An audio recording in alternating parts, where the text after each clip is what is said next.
will start a new series today, and that will be from the book of Judges, okay? And I will simply give it a theme or a title, The Battle for the Human Soul.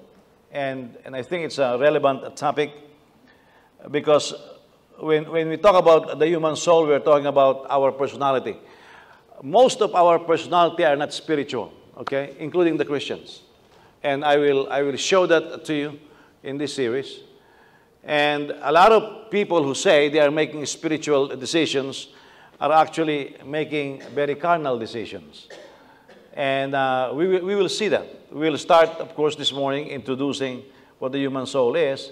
And then if we don't have time this morning, tonight definitely, we're going to go on to the book of Judges. Now, in political campaigns, you will remember that most of the slogans are calling for the election as the fight for the soul of America. It's a very common theme. In fact, I think it was Rod Parsley and Pat Robertson who wrote something to that effect. Not exactly that way, but to that effect. For example, the Ten Commandments, I think it was Pat Robertson who called it the 10 something else, a very negative thing about what's happening here. And if we have a little knowledge about the some recent history of this country, you will begin to realize that for decades, the American soul has been very divided. For decades. Now, not at the founding, because, and by the way, when we say Democrat, Republican, you have to remember these two parties are very broken. Meaning, the conservatives today could be the liberals tomorrow. Okay? Like if you compare the liberals of yesteryears, the family of Pat Robertson, for example, is very conservative, but they are Democrats in their days.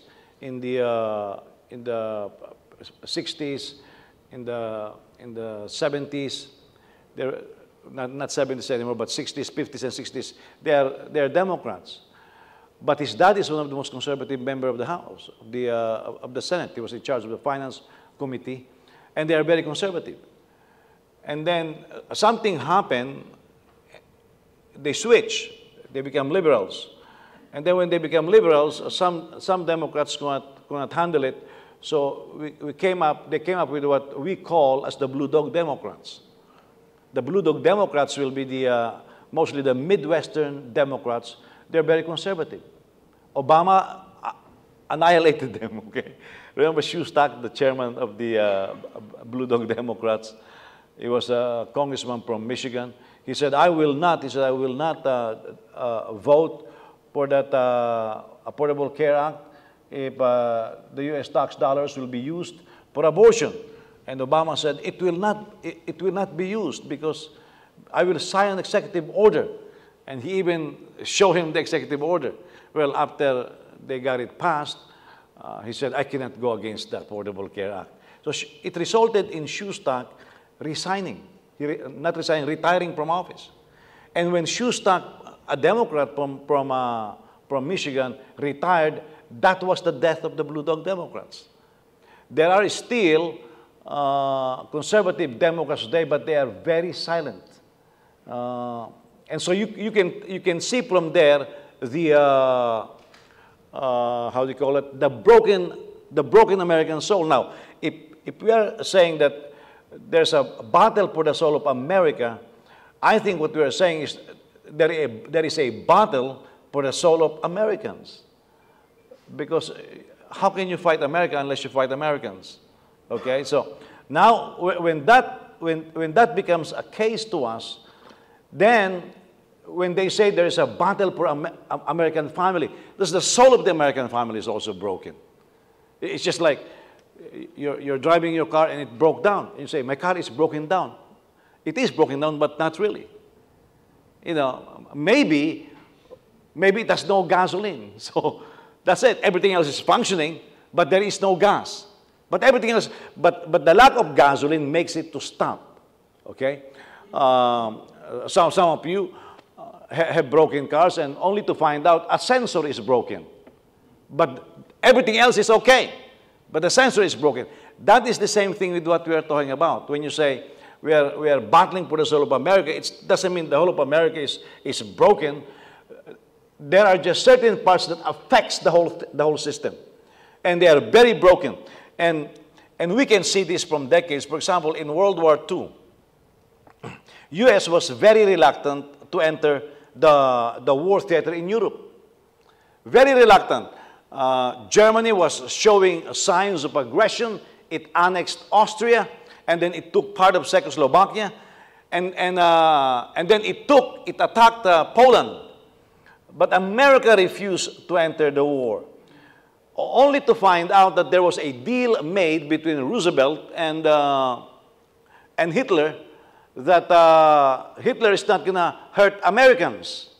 You know, so for as long as we feel safe, that's what Roosevelt was saying, we're not going to interfere in what you're doing in Europe.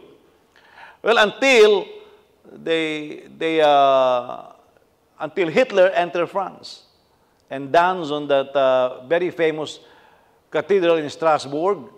He danced on the top of that cathedral because he said, I've got France now, and this is the beginning. Next is England.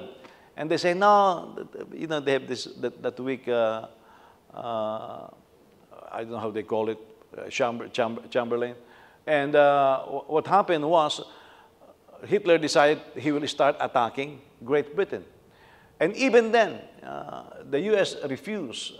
Churchill was begging for the U.S. to help, but they don't want to enter the war theater until they realize, oh, it's going to come to our doorsteps, you know.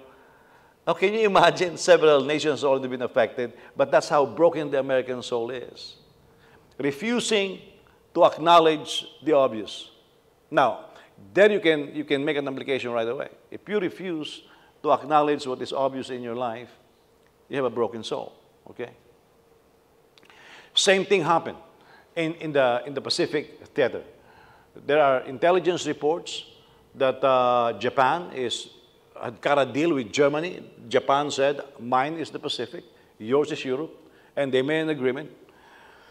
And the U.S. ambassadors, the U.S. diplomats, refused to acknowledge that Japan is building arms and is going to be very aggressive in the Pacific theater.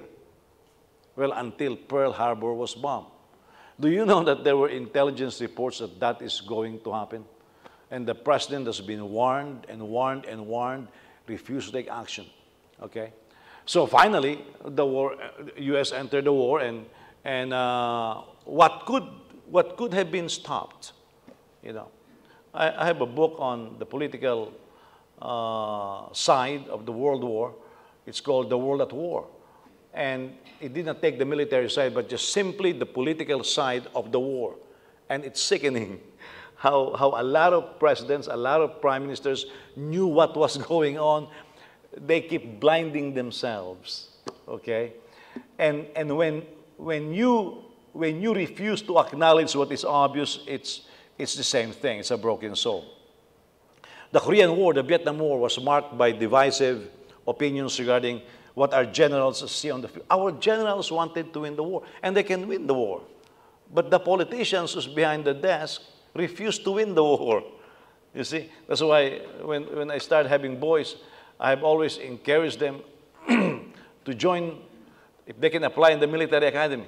Because I'm telling you from what I'm seeing, it's not far-fetched that the generation of my kids will see a war, you know, and I don't want them to enter the war as enlisted officers, enlisted men.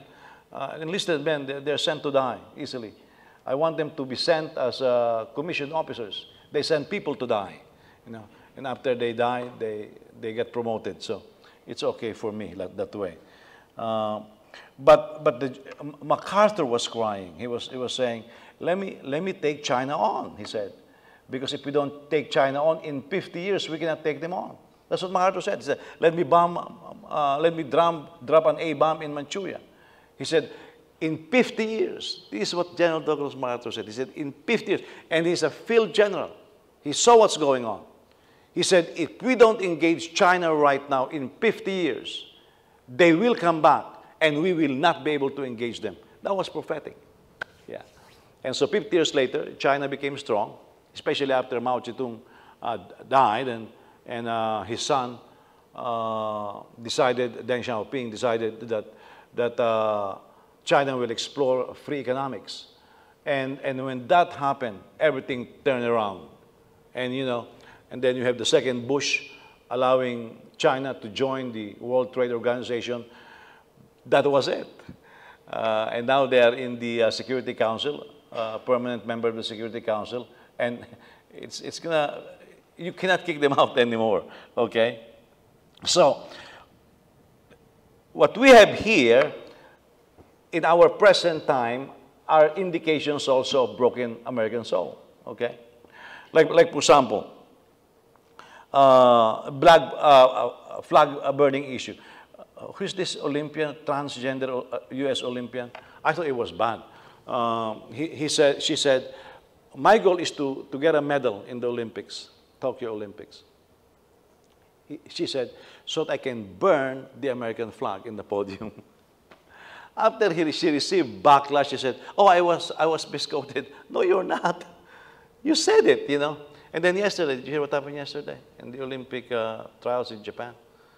An American athlete was, it was pre-Olympics, an American athlete was given them a medal, I think silver medal.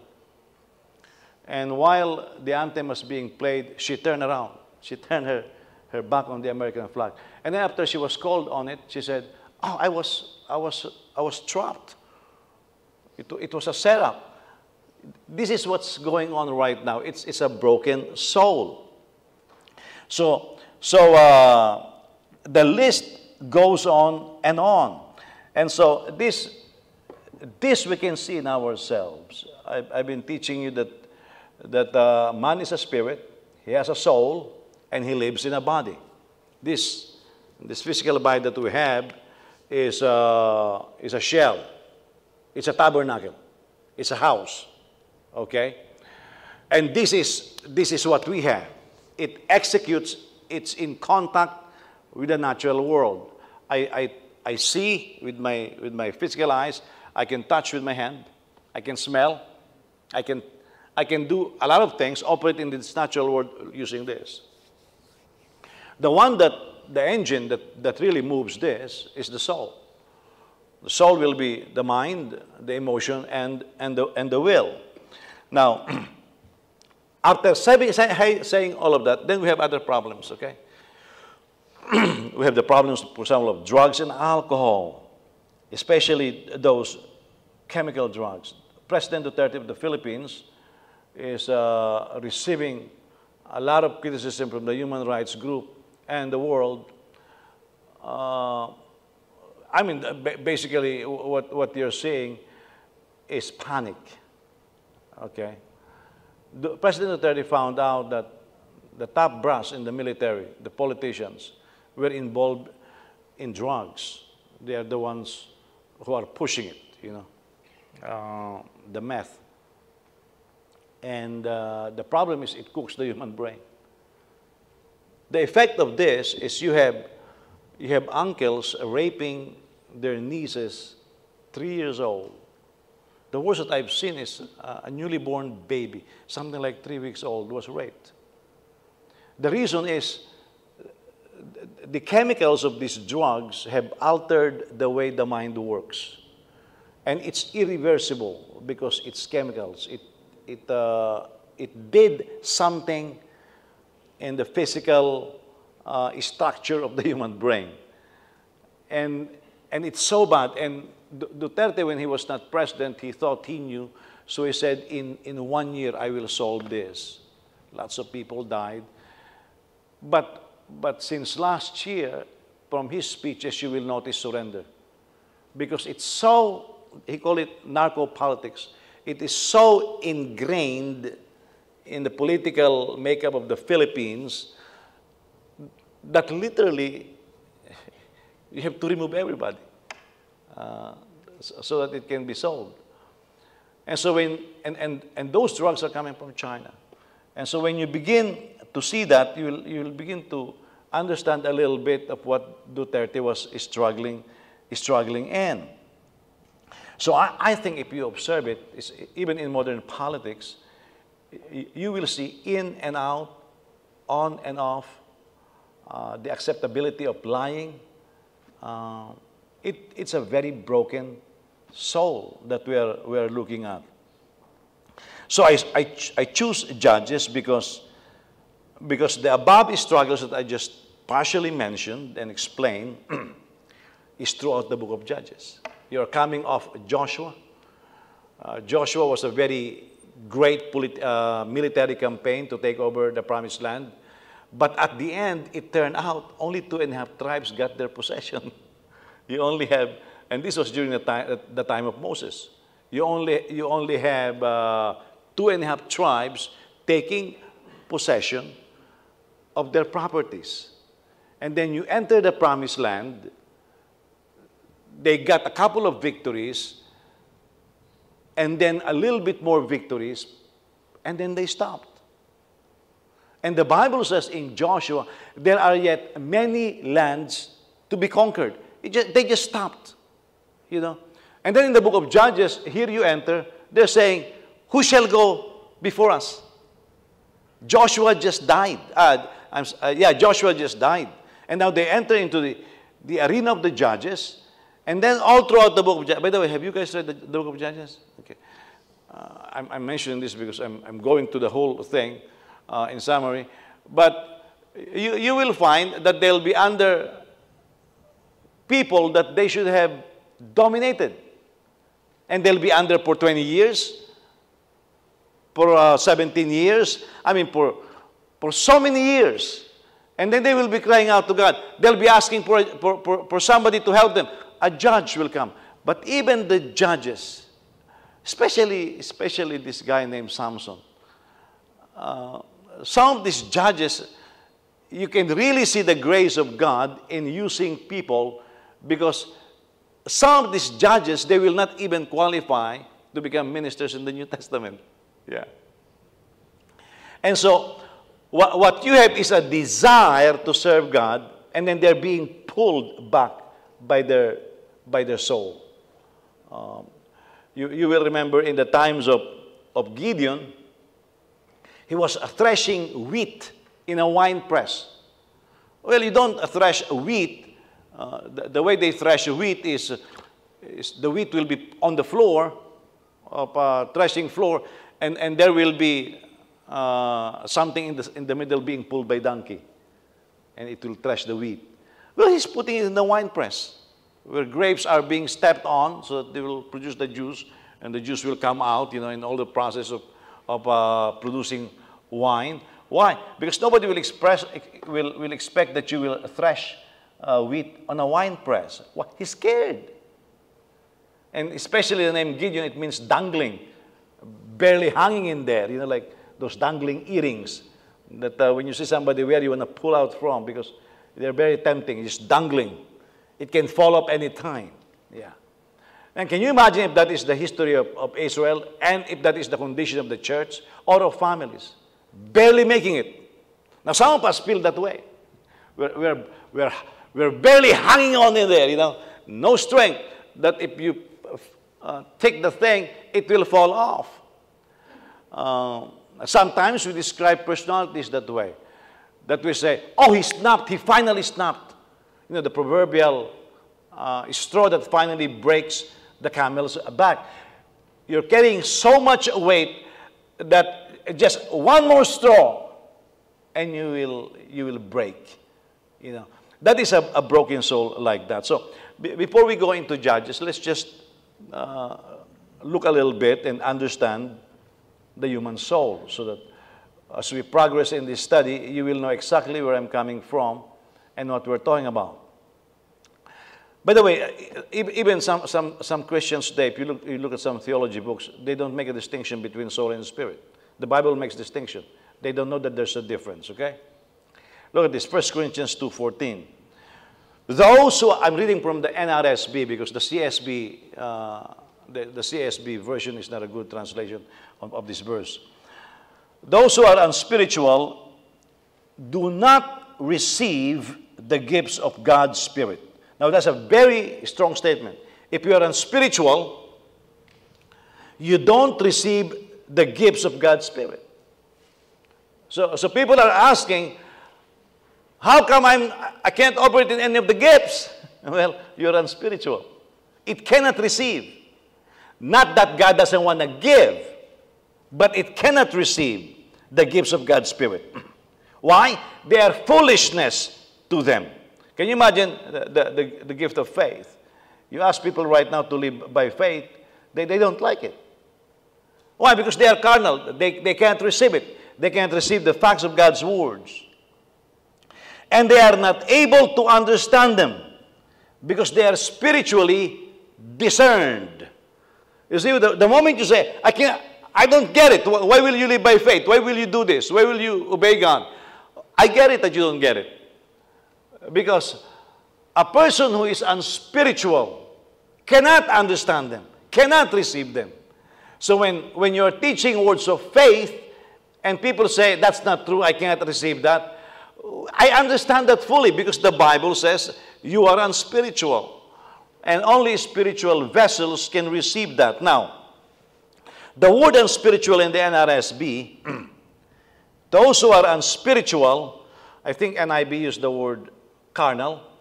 The Greek word that was used there is sokikos, where we get the word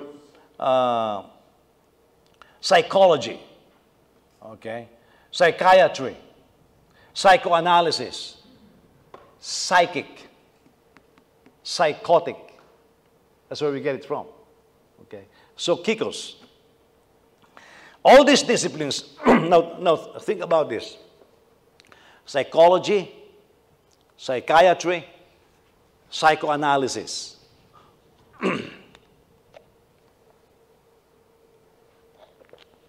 All of those disciplines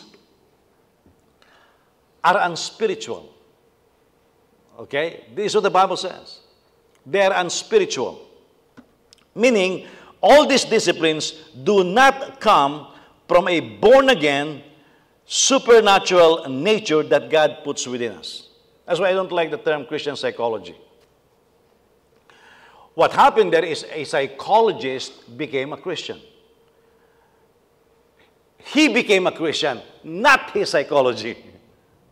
Like somebody say, Christian lawyer. No, there are no Christian lawyers. There is a Christian who is a lawyer.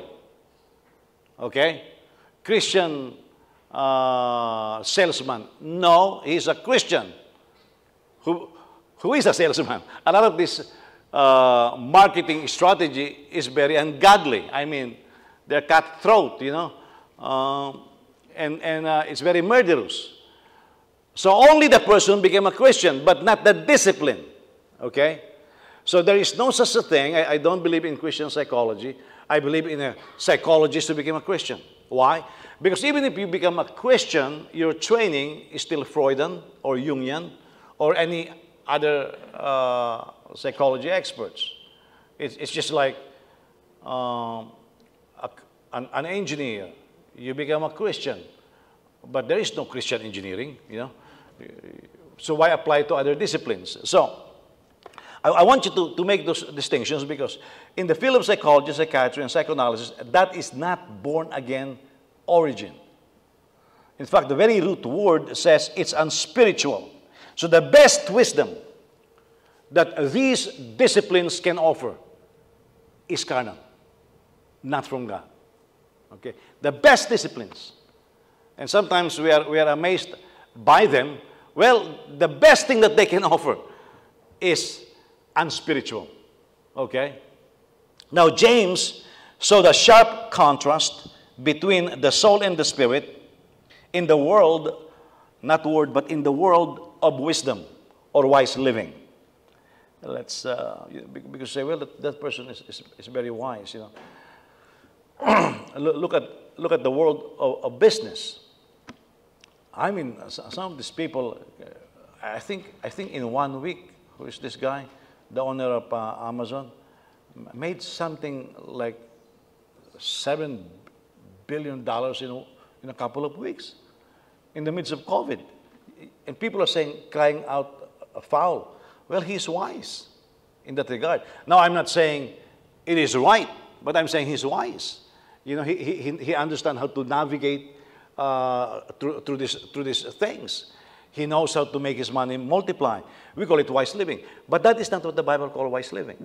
Okay, I will tell you what wise living is from the book of James, chapter 3, starting on verse 13. So James asked the question, who among you is wise and understanding? Okay, so if somebody will ask you, are you wise? Most people say, well, I think I am. Do you understand? Most of them will say, I do. So who among you is wise and understanding? By his good conduct, now it's lifestyle now because it's conduct. By his good conduct, he should show that his works are done in the gentleness that comes from wisdom. Wisdom has certain gentleness in it. Now, gentleness is not sissy, okay? People think that gentleness is weak. No. Gentleness is strength under control. That's gentleness. Okay. One mechanic was being shown the power of this. Looks like a piston, a big bulk of metal. You know, it flattens, it scraps. You know how they crush cars. But this is not crushing cars; it's just metals. And so this apprentice was saying, "Whoa, this is a very powerful tool." And the supervisor says, "But I'll show you how gentle it is." He put a garlic underneath and gently brought it down. It crushed the garlic the way a cook will prepare it. But at the same time, it can crush metals. That's how strong it is. But gentleness is like that, is strength under control. You cannot be gentle unless you're strong.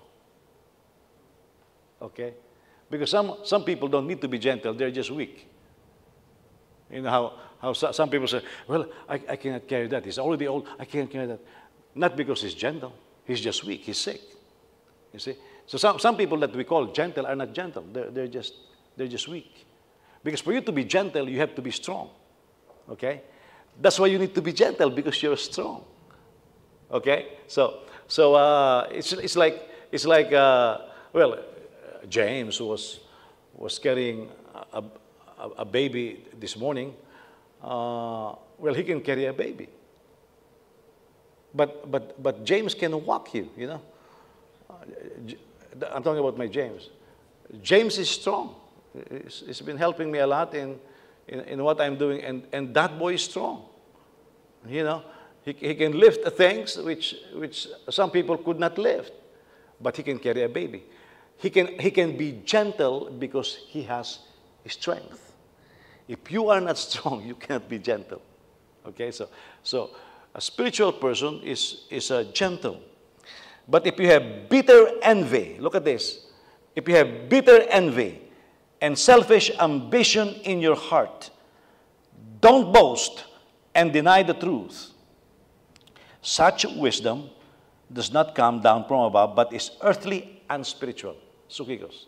Unspiritual, demonic. You see this? Now this is where sukikos is the root word for psychic. Becomes demonic, you know. For where there is envy and selfish ambition, there is disorder and every evil practice. You ask, how come my house is very disorderly? Our politics is very disorderly. Well, James says that. Okay? The moment there is selfish ambition, well, we can see that in the world of politics. Everybody is selfish. They want to be this, they want to do that. And so there is disorder. So you begin, you have to learn this, because now you begin to look at your house, you look at your life. When I say disorderly, some persons, their personal lives are very disorderly. There is no direction. Well, the selfish ambition is there. You want to have this, but you don't want to do this. You know, you want to take, but you don't want to give.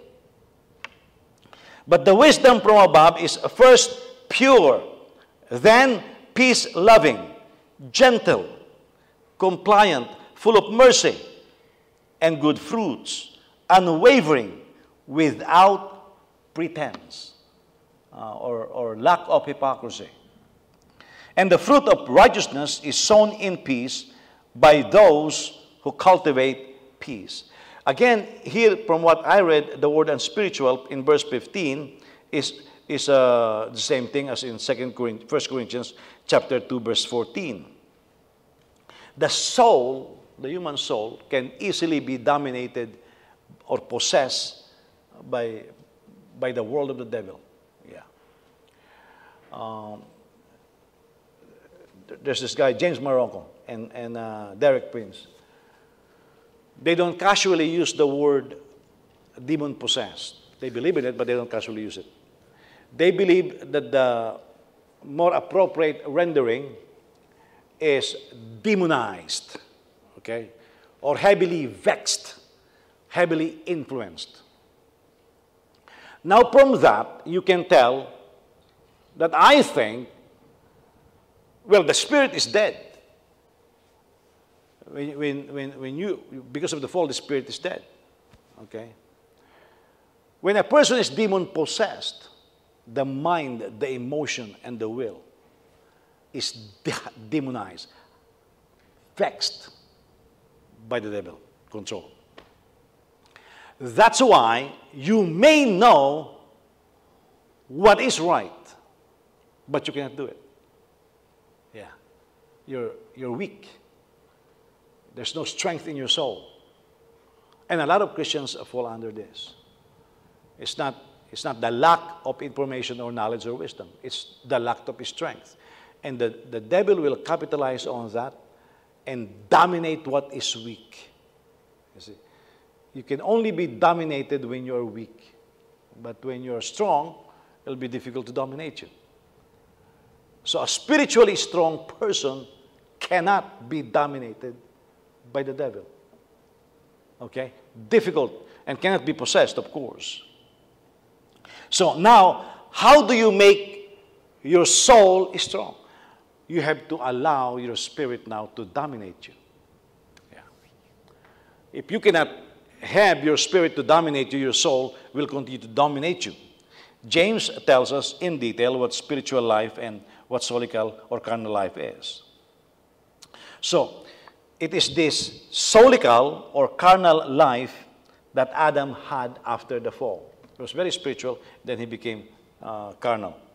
Paul teaches us in Romans that we need to dominate and subdue this old Adamic nature by the renewing of our minds. The word mind there is where we get the word, as in 1 Corinthians 2:14, renew our soul. Renew the way we think, renew the way we... You know, your feelings, your emotions can be trained. Yeah. It can be trained. Like some of you are very angry with Biden. You know, why? Did you meet him? Some of you are very angry with Trump. Why? Do you know him? And some of you pretend like you know Trump or Biden. You don't. Okay? But your emotion is dominated by others. Essentially, the mass media. Yeah. And sometimes we render judgment while totally ignorant. Because we are just dominated. Okay? But when you are born again, then you have another source of information, the Spirit of God. The Spirit of the Lord will make you know things that your soul will never know. So, having said that, let's look at the composition of the human soul. The human soul has three worlds. Okay? When you study them in depth, they are their own world, these three worlds that the soul has. They are the worlds of the mind, worlds of the emotion, and your willpower. So let's take them one by one. First is the world of the human mind. Now, the human mind is an amazing It's an amazing world. Okay, nobody has fully grasped the depths of this gift. When I was in elementary, we were told that Einstein was the most intelligent man alive who lived. Something like he used 20% of his brain. And people say, wow, that's but 20%. And during that time, they say, an average person uses around 8% of his brain. Well, as neuroscience continue, it changes, it keeps changing. Until right now, I've read that an average person operates 0.2% of his brain. 0.2%. Can you imagine those people who invented the internet, who comes up with a cell phone? I mean, have you noticed our little kids? I mean, at least we are catching up with Japan now, you know. In Japan, a high schooler will assemble their own transistor radio and stereo in those days. I mean, right now we have high schoolers assembling their computers. Not that they fully understand it, they partially understand it still. They just know that there are some modules that they have to put together. Ask them to explain everything they cannot. But they understand the concept, okay? 0.2% of the human brain. So nobody can, I mean, how are you going to probe into the depths of the human mind when an average person only operates at 2.2%? That means our mental capacities are much bigger than we think. Have you noticed a lot of the geniuses are what some people call sick, autistic? Yeah. And some of them, their personalities are just not there. I mean, they're just sick.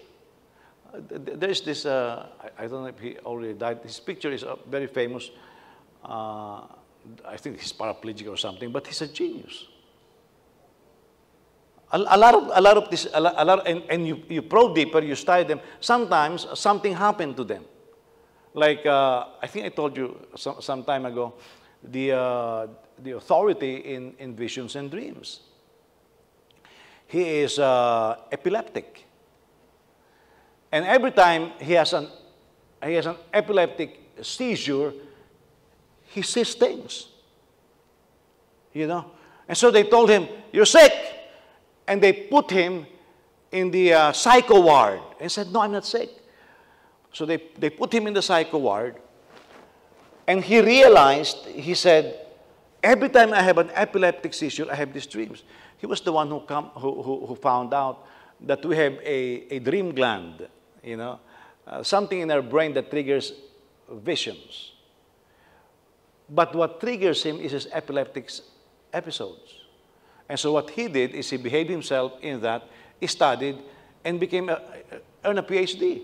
And he became an authority in visions and dreams. Yeah. Now that person was very sick.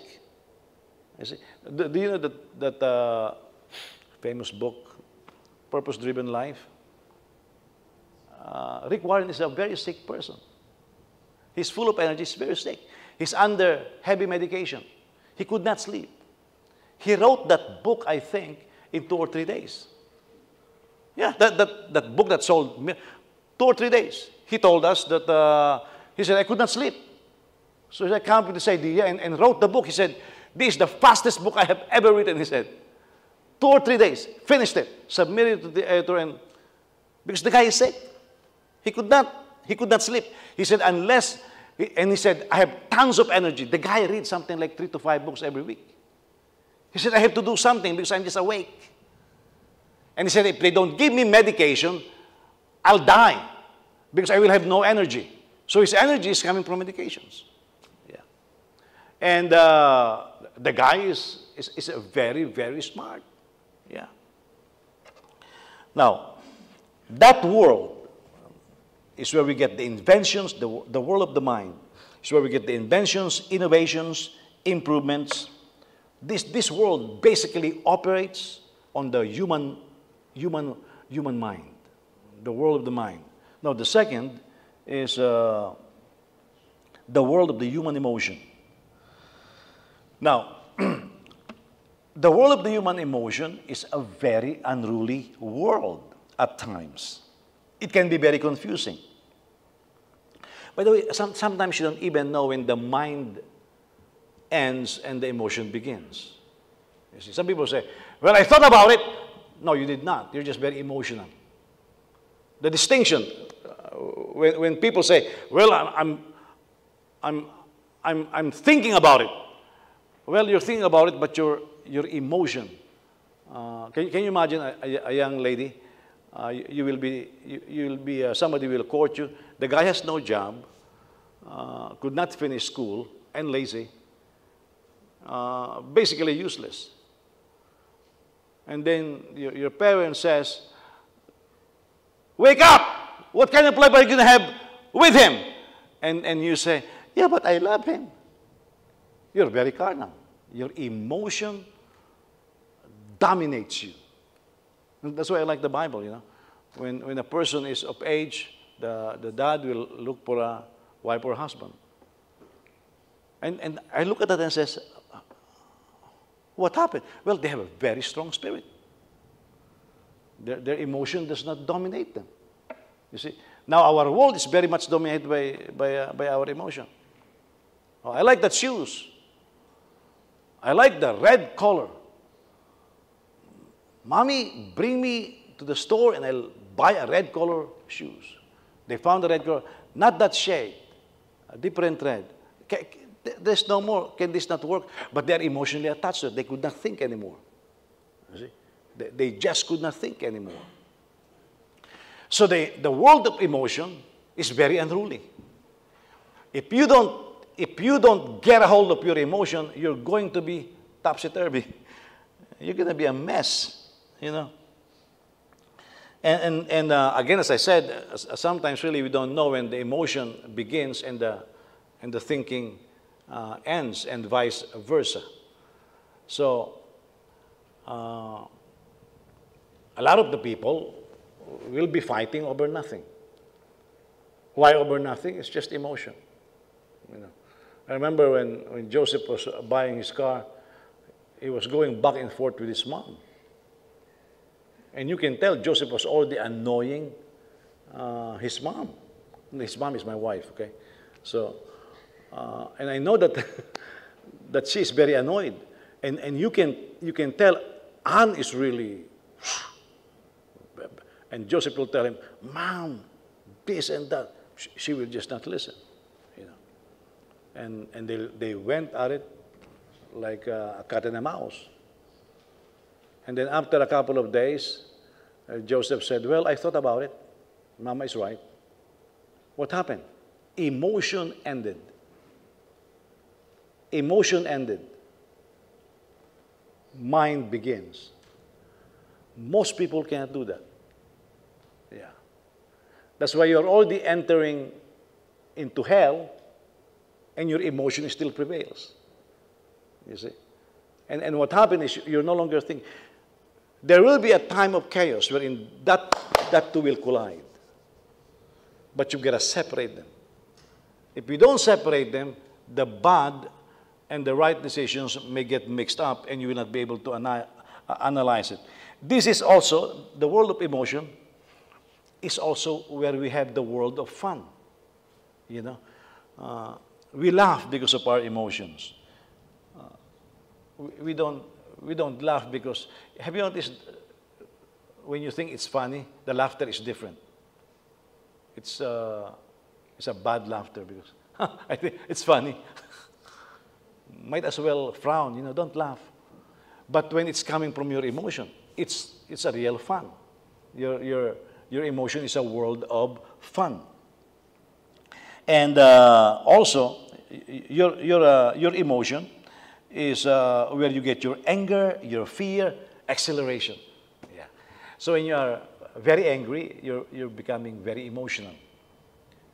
You need to be very careful. Separate that. You know? Yesterday we were moving garbage in the trunk. And you know, when I'm throwing out garbage, my wife will go out and see what she can salvage. Because she will say, save that, you know. And if you listen to my wife when I'm throwing garbage, there will be no garbage. I mean, that's just the way it is. So I have a few gentlemen working with me, and my wife decided to show up, you know. What is that? Her emotion is there, you know. She's no longer thinking. Because if you look at the thing, that's garbage. What is that? And because we were tired, been working for a couple of days, I look at my wife and say, you shut up and get inside, you know. And she went inside.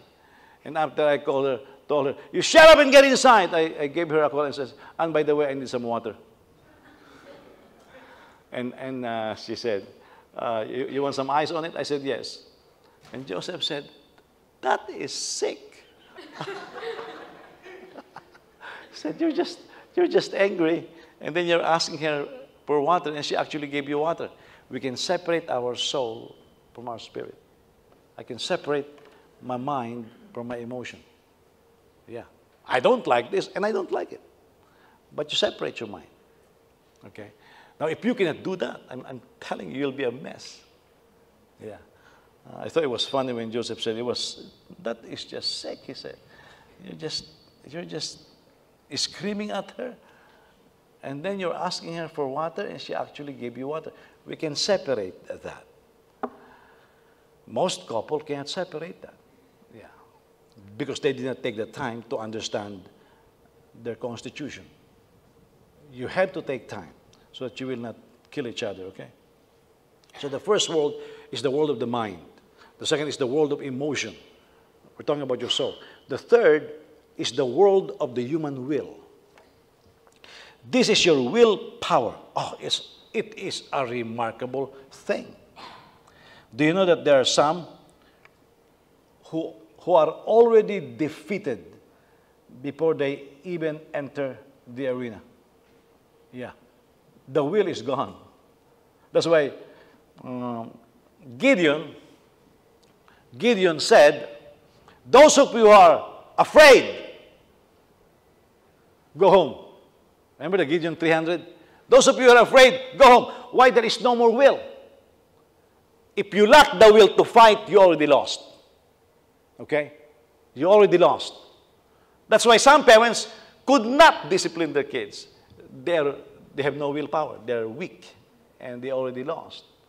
And so their kids run around doing whatever they want because their parents are just weak. No, I'm telling you, if you can't discipline your kids, you're pitiful and you're weak.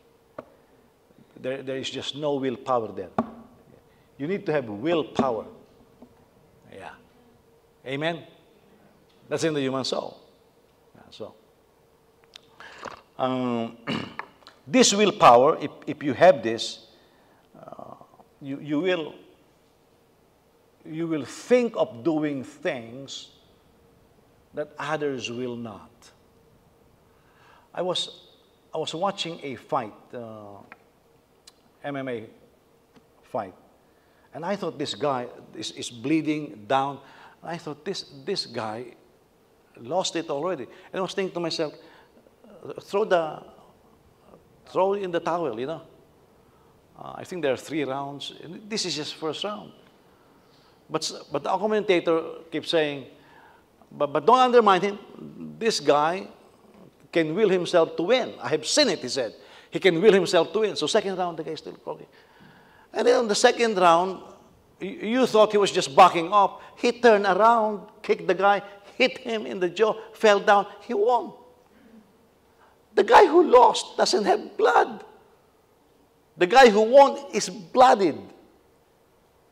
You see? What happened? He has the sight of blood in him. He can taste it. But he willed himself to win. See, willpower in the human soul is very strong. The moment you will something, that's why Dr. Hall, Church of God minister, he wrote a book on demon possession. He said, when I'm dealing with a demon-possessed person, I first talk to the human spirit. I make him will to resist the devil. He said, because the moment you will, I'm not going to have any of these demons in my life. He said, the demons can't violate your life, can't violate your will. It's your world. And so a lot of people, you may think they have strong willpower, they gave up. You know? So I want you to evaluate if you already surrender, if you're about to enter, say you are going to apply for a job, and you begin to say, I'm not going to make it. You're defeated already. And it may shock you if the person hired you. I can't believe I'm hired, because you're just defeated all the time. You see? That's why people with weak will, weak emotion, and weak mind cannot understand people who has it all. Yeah. They cannot understand their confidence. They cannot understand their drive. Because if you're a spiritual person, there's a different drive and different energy that comes from you. And a weak person can't understand that. Yeah. Because you just don't give up. Now, this is our human soul. Again, the mind, I'm just explaining it piece by piece for the sake of learning, but the mind, the emotion, and the will are so interconnected that really sometimes you don't know when one ends and one begins. Now, it will be more complicated when you go into the human spirit, because some people begin to say, well, I'm really hearing the voice of God. No, you're not. You're hearing your emotion. Yeah.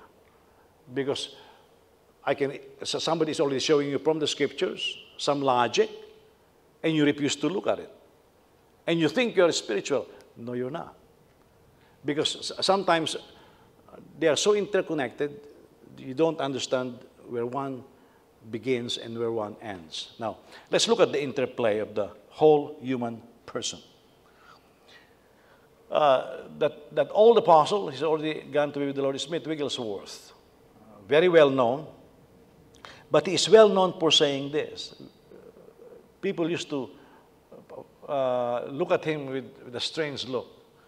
Because they will ask, what do you think, Reverend Smith Wigglesworth? Do you think we will do this? Do you think we'll do that? And Smith Wigglesworth will always say this, I don't ever ask how Smith Wigglesworth feels. And he's Smith Wigglesworth. He said, I never ask. He said, I don't ask Smith Wigglesworth how he feels. And people look at him, what do you mean by that? You're Smith Wigglesworth. Yes, I don't ask Smith Wigglesworth how he feels. He said, because if I ask Smith Wigglesworth how he feels, I'll be in trouble. I never ask Smith Wigglesworth how he feels. Well, what does it mean? David understands this. Let's turn to Psalm chapter 42. Psalm chapter 42. You know, a carnal person, hey, how do you feel? You know, I know we ask, how do you feel? Well, Smith Wigglesworth says, I don't ask Smith Wigglesworth how he feels. Okay? Psalm 42, verse 1.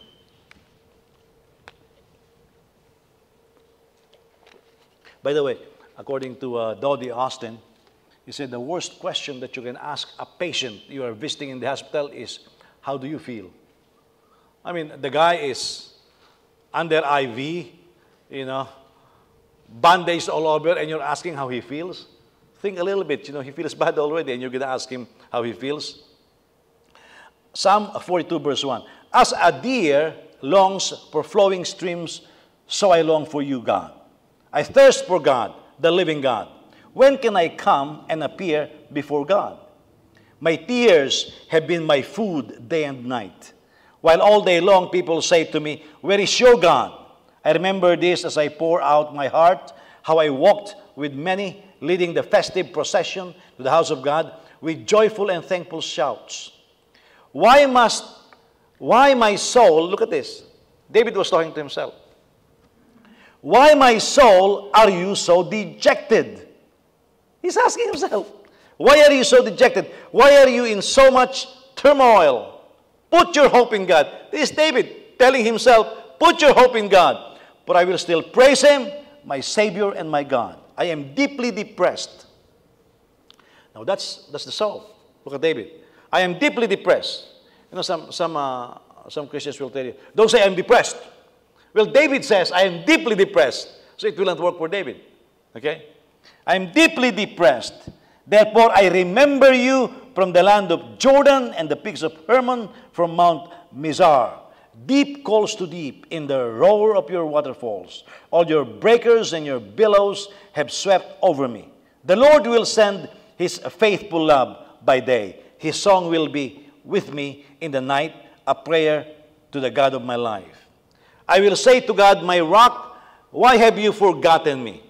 Why must I go about in sorrow because of the enemy's oppression? My adversaries taunt me as if crushing my bones, while all day long they say to me, where is your God? Why, my soul, are you so dejected? Why are you in such turmoil? Now look at this. Put your hope in God, for I will still praise him, my Savior and my God. Look at that. Put your hope in God. That's his spirit. Why is it that David feels so dejected? Because his enemies are talking to him. Yeah. My kids will tell you they don't know the last time I watched the news. It makes you depressed. Why will I allow those things to depress me? So I stopped. Yeah. Sometimes have you noticed the housewives who watch the soap opera, the Korean soap opera, and the Filipino soap opera? Some of these wives, they are subject to a lot of depression. They are passing it on to you. Why do you watch those garbage? This is what David is saying. You see? You allow people to inject things in your emotion. And you can't control it. You see? When you cannot stop, that shows how carnal you are. You see? You can't get a hold of what even depresses you. You know, my wife likes. Sometimes she says, let's watch horror movies. I don't know why they call it horror movies, to be perfectly honest. I tell my kids, because, you know, I'll be sitting there and they'll turn it on and I will not be reacting. And they'll say, Papa, what's wrong? I say, it's a comedy. Use your brain a little bit, you know. Somebody with growing pangs and then they get, it only happens in cartoons. Did you realize that Bugs Bunny, you can pull the jaw, that's cartoons. And my wife will be screaming all over the place and she will be scratching you. Why are you watching? You know, why in the world are you watching? Well, it makes me scared. And then one of my kids will say, I cannot go to my room to sleep. Why in the world did you watch? Why did you do that? You know, you have no control over your soul. But David is a master of this. The spirit of David talks to his soul. Yeah. So, don't raise your hands.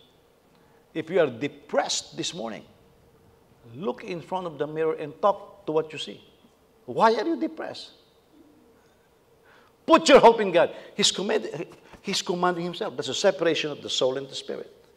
You can really get a hold of yourself. By the way, people say, hey, get a hold of yourself. Somebody is convulsively crying. And somebody says, get a hold of yourself. Well, what they're saying is, get a hold of your emotion. We even understand that. You can control your anger. That's your soul. You know. And so these things are always interplaying. In most churches, you can tell that they are very carnal, very soulical. Why? They come to church and it looks like they are going to a funeral. They cannot rejoice in the presence of God. Well, this is what David is saying. I will yet praise him, I'll rejoice in him, while he's being depressed. David says, I will enter his gates with, I will enter his courts with praise and thanksgiving, something like that. And thanksgiving in my heart. How can you do that? You're a king, you're a warrior, you're dealing with so many. But he said, I enter the house of God, I have joy, I have gratitude. He takes over his soul. Yeah. Some of you cannot worship this morning because you're very carnal. Yeah. You cannot. You cannot get a hold of your soul. You remember that last night you did not like the food that you ate, you know, and you're still very salty about it. You told your mom or you told your dad, this is the food I like, and they did not prepare it, and so you're still salty until this morning. You're very carnal. I'm telling you straight up, you're very carnal. You cannot get a hold of your soul, you know. Your mom promised you to go shopping yesterday, and there was no time, and you cannot go shopping, and you're still salty. You're very carnal. Get a hold of yourself, you know. Are you here? This is a very interesting study, I'm telling you, especially when you go to biblical characters.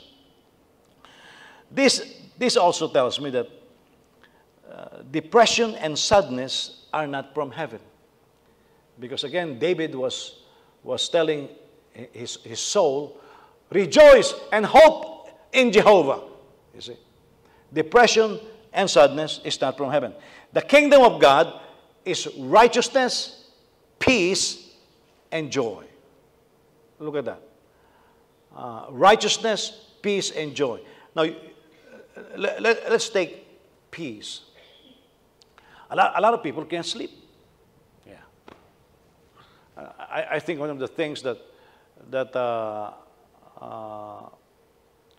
my daughter and my wife is blessed with is sleep.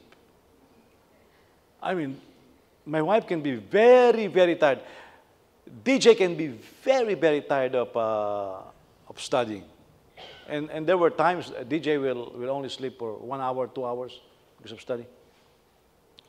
But the moment she is up, I mean, that girl, there will be a war and she will still be asleep. You know? There were several times she will sleep at around 1 a.m. and wake up on Saturday at 3 p.m. And I look at her, how in the world can you sleep like that, you know? My wife will be very tired. And the moment her back leans on something,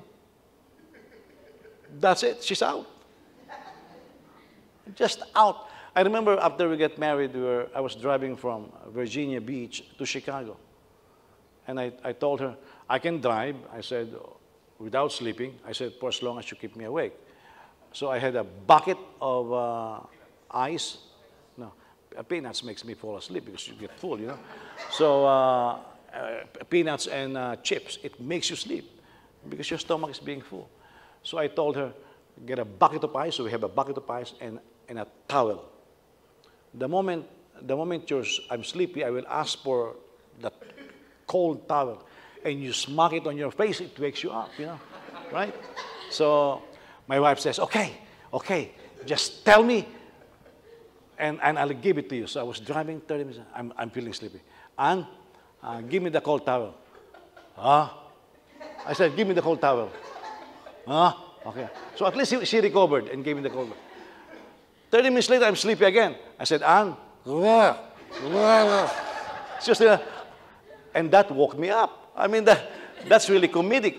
She could no longer articulate properly. I'm not even exaggerating. That's really what happened. You know? But she leans on something, she's out. Some of you may have counseling with her, and you notice that nobody's talking on the other side. She's sleeping. I'm not joking with you. I'm telling you. One time, it was afternoon, I coming from the outside, so I came home. She was on the phone, and she was, and I can hear, you know, you can hear from the, I said, what is that? Somebody's talking. You know, my wife was, I said, I'll wake up. Yes. You know? So if you're talking to my wife and suddenly there is silence for 30 minutes, you are not in the book of Revelation, okay? You're on phone call with my wife. Some people can't sleep because of their problems. You need, God gives His beloved sleep. Yeah. Joy is from the Lord. Joy is not coming from how much money you have. Joy is spiritual. It's a gift of, it's one of the fruit of the Spirit. You can be Joy is different from happiness. Joy is spiritual, happiness is soul. But have you noticed, God can just inject joy in your soul. Some people actually, this is one of the reasons, by the way, why comedic shows sells a lot. Remember James Bond, Pierce Brosnan? There's another comedian that releases his movie. Every time he releases a movie, and that comedy always outgrows James Bond. Yeah, because you watch James Bond, you're gonna die. You know, you look. My wife will be. I said, stop it. She'll kill you. But you watch that comedy, it makes you laugh. By the way, some people watch comedy because they want to find the reason for them to laugh. That's an amazing thing. But if you are in the Lord, that's one of the fruit of the Spirit. God will just put joy in your spirit. That's why you will be walking around smiling and happy. And I don't know how many times my daughter will stop me and say, "Why, Papa, why?" I said, "What? Why? You're smiling." I said, "Can I not smile?" You know, especially when you remember certain things, but the Lord can give you joy. Now it is if you don't discipline or get a hold of your human soul, it's your carnal nature. It's the Adamic nature. Now, the human soul is very seductive. Okay? The human soul is very seductive. It is deceiving. It is self-seeking. And it is always looking for carnal gratification. Yeah, that's the human soul. Very self-seeking. So, if selfishness dominates a person, that person is very carnal. Because love is very generous. So when a person thinks of way how to hide and how to gratify the flesh, that is a very carnal person. And if you don't subdue or master your soul, it cannot be subject to God. Yeah. It cannot be subject to God. Because your soul feeds off of its flesh, you know. Because your flesh feels sensations. You know, like for example, a male body is designed by God to react when it touches a female body. That's the design. Some people are slaves to that. They crave for that. That's why they go into adultery, they go into all kinds of sexual sins and attention, because your soul feeds off of that. Yeah. Now you have to control it. That's why you put your body under restraints. Because now, before the fall, you're a soul, you're a spirit, you have a soul, and you live in a body. Before the fall, your spirit dominates you. Because your spirit is alive with God. Faith is a very dominant quality. Okay? A man of faith is a dominant person. You can't be a person of faith and be a weakling. A person of faith is a dominant personality. Okay? It conquers. How can you be not dominant if faith conquers? It's strong. Okay?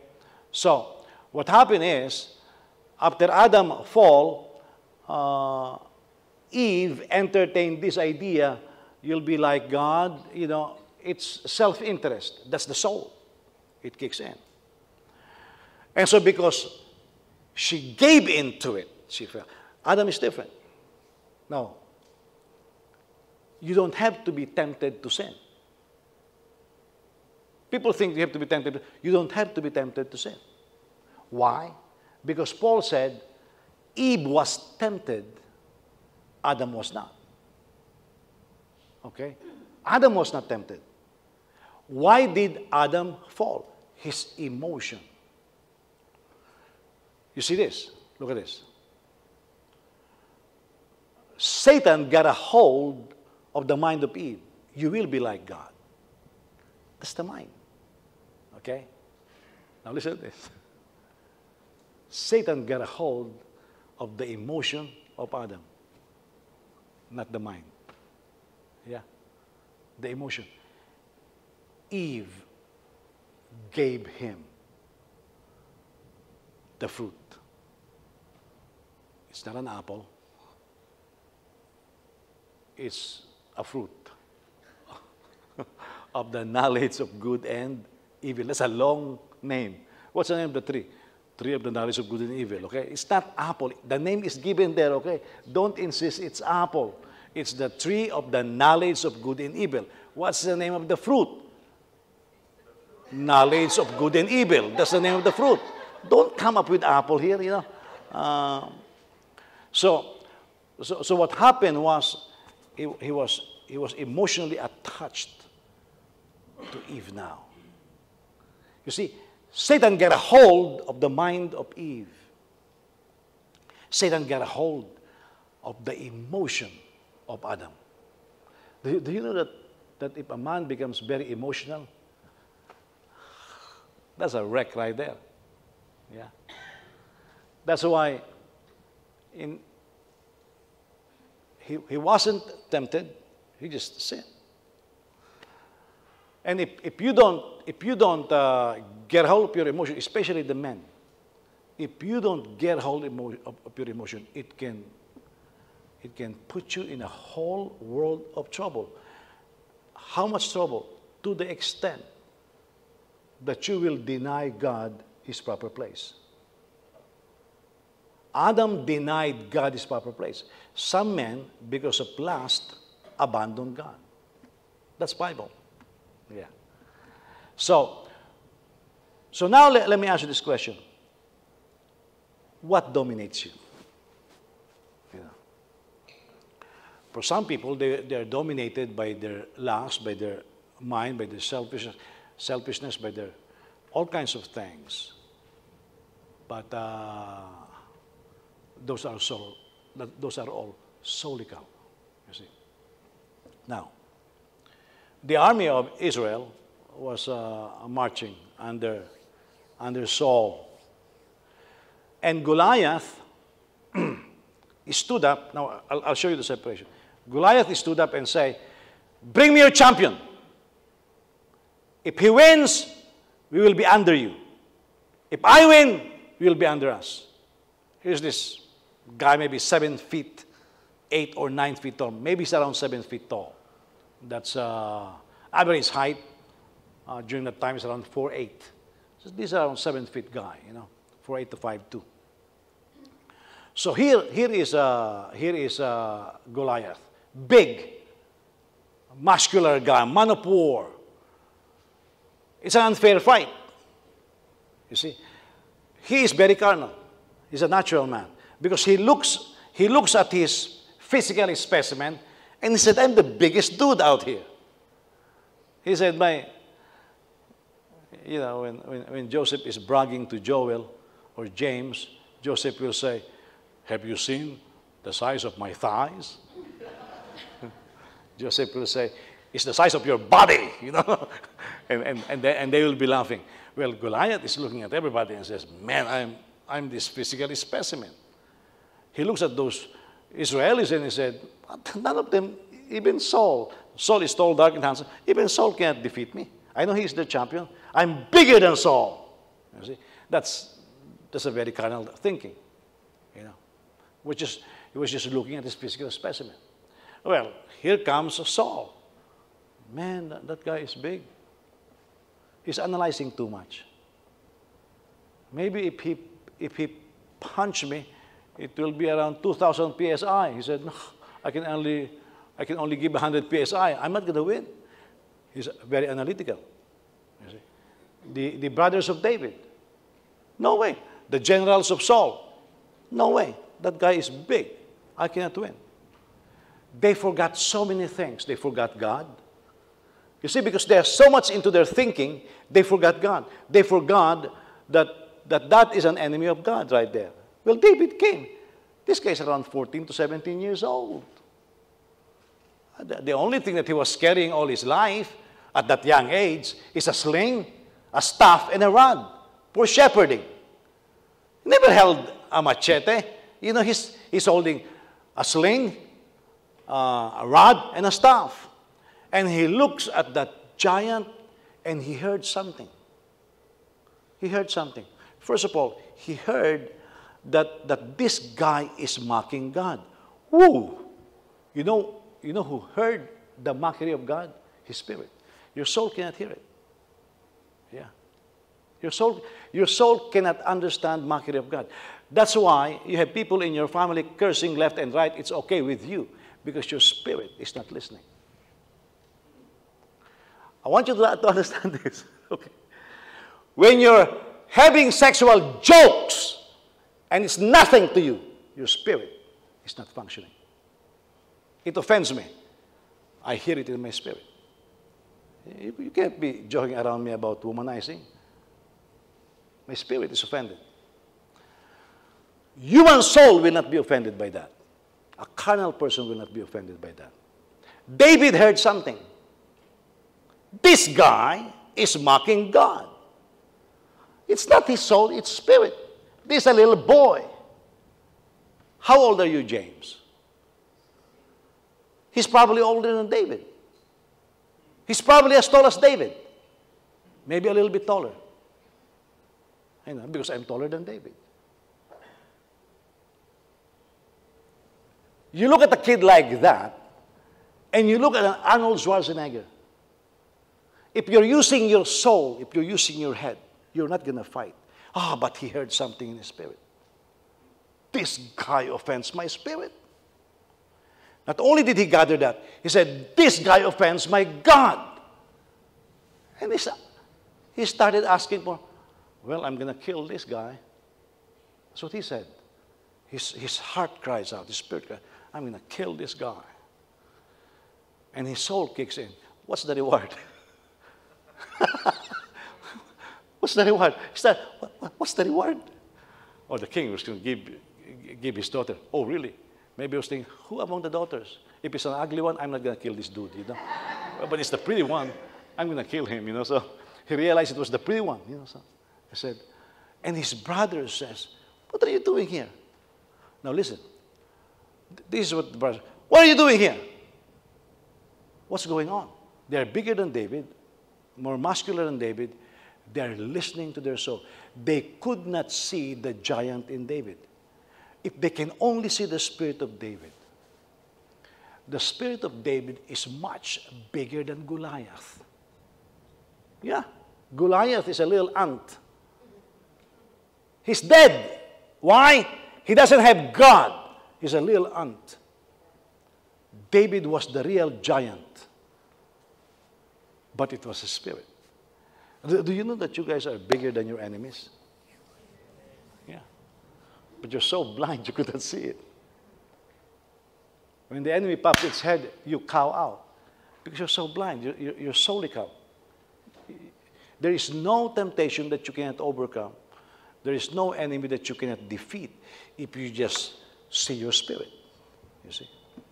And so David says, well, I'm going to kill him. So the king called him. And look at this king. He's looking at this guy and he says, this little boy. But he saw something. Because years ago, that was him. When the Spirit of the Lord came upon Saul and he gathered the men of Israel to fight against the Philistines, he saw himself. There was a moment there that flashed in his spirit. I see myself in that little boy. And so he offered him some carnal help. Do you want to carry my, do you want to wear my helmet? Do you want to have my sword? You want my shield? Have you watched that movie, Lord of the Rings, when the hobbits wear the outfit of when they were in that place? You know, they look lousy because they're very small and big. This big gadget, you know. David tried it on and says, doesn't fit me. The sword is too heavy. Doesn't fit my hand. You know. He said, your helmet is too heavy.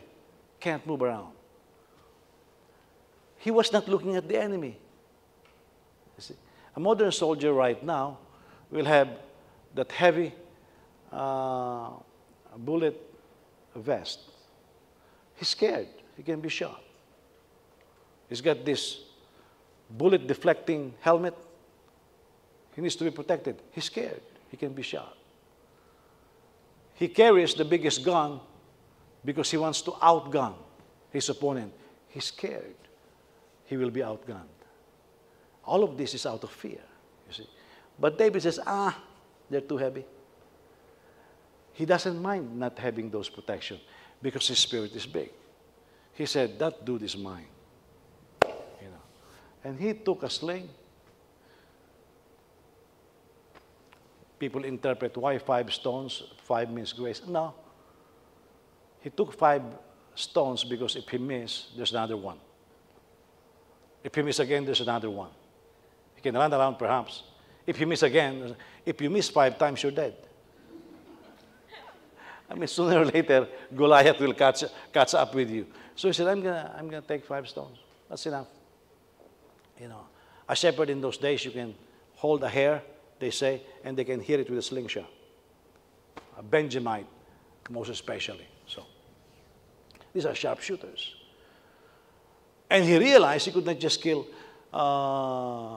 Goliath with that. So look at this distinction. He refused the sword of Saul. He cannot handle it. And yet after he hit that guy with a stone, he took his sword, which is heavier than Saul's sword. Why? To cut his head off. Yeah, he's already dead. You see, these are distinctions. He did not took the sword at the heat of battle. He took the human sword when he already won. See the difference? A carnal person will take human armaments before the battle.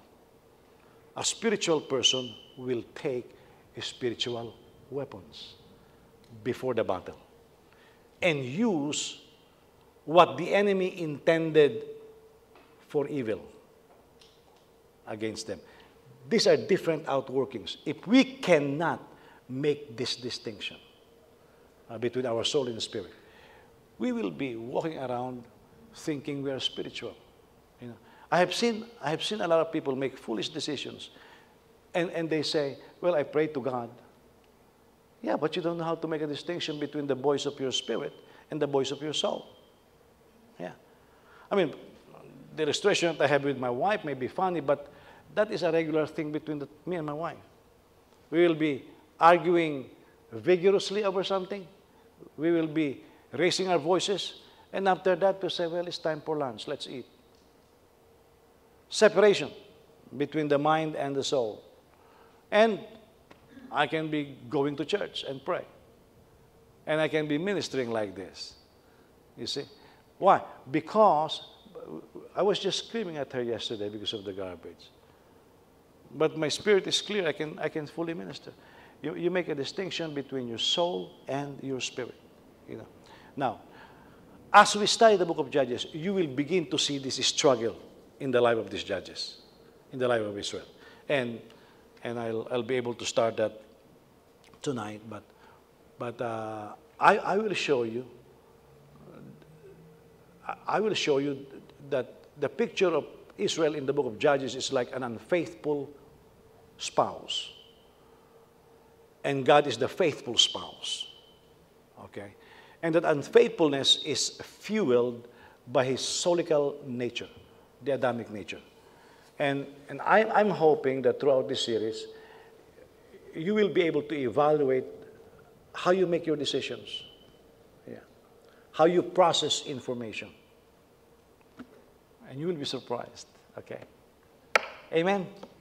Well, that's the introduction. Let's have the ushers.